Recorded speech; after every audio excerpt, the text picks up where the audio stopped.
तंत्रालय परमार्थ निकेतन धर्मार्थ में समर्पित हूँ आपकी सेवा में परम विद्या पुण्यार्जक वार्ताबली दैवज्ञ पंडित सुशील झा बाबा बयंग अमृतस्य पुत्र देदौल मीरापुर मुजफ्फरपुर वास्तव्य मृत्योर्मा अमृतंगमय।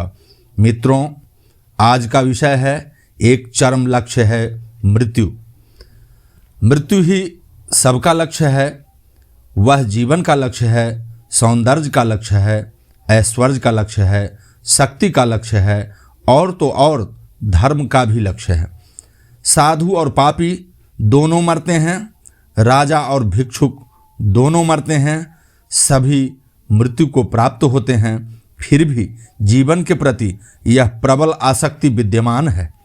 हम क्यों इस जीवन में आसक्त हैं, क्यों हम इसका परित्याग नहीं कर पाते, यह हम नहीं जानते और यही माया है। हजारों वर्षों से भारत ने मायावाद की घोषणा करते हुए संसार को चुनौती दी है और संसार की विभिन्न जातियों ने यह चुनौती स्वीकार भी की, जिसका फल यह हुआ कि वे पराभूत हो गई और तुम जीवित हो।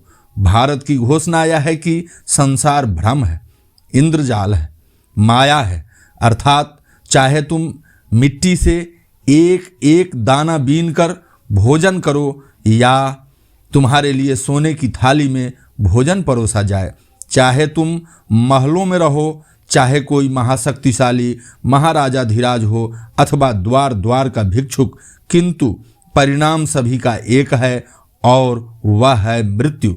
गति सभी की एक ही है, सभी माया है। यही भारत की प्राचीन सूक्ति है।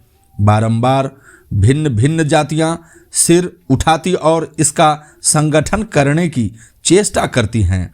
वे बढ़ती हैं, भोग साधन को वे अपना ध्येय बनाती है। उनके हाथ में शक्ति आती है, पूर्णतया शक्ति का प्रयोग करती है, भोग की चरम सीमा को पहुंचाती है और दूसरे ही क्षण में वे विलुप्त हो जाती है। हम चिरकाल से खड़े हैं क्योंकि हम देखते हैं कि हर एक वस्तु माया है। महामाया के बच्चे सदा बचे रहते हैं, परंतु भोग रूपी अविद्या के लाडले देखते ही देखते कूच कर जाते हैं।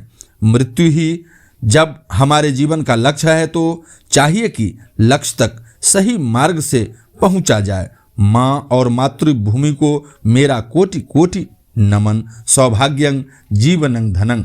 मित्रों, दूसरा विषय, अब तो जागो। आधुनिक समय की यह पुरजोर मांग है कि हम आर्यों को अपने ऋषिकालीन गौत्र व शक्ति की श्रृंखला को पुनः जोड़ना है।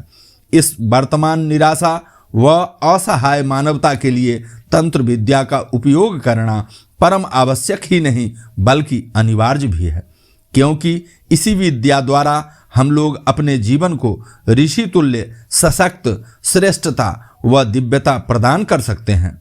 तंत्र शक्ति तो विस्फोटात्मक है, विखंडात्मक है, जिससे हमारे देश व जाति की चहुं ओर की प्रगति अत्यंत सुगमता से संभव है।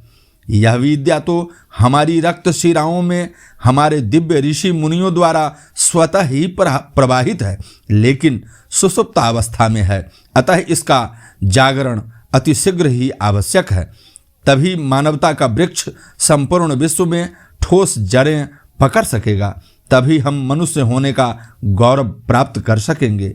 इतिहास गवाह है, विसर्वा के घर रावण पैदा हुआ, किंतु हिरण्यकश्यप के घर प्रहलाद जैसा प्रतापी पुत्र। अतः त्याग, तपस्या, सेवा, समर्पण सीखें, करें, कल्याण अवश्य होगा। कविता। आदमी को आदमी की खोज होती है, आदमी से भेंट क्या हर रोज होती है।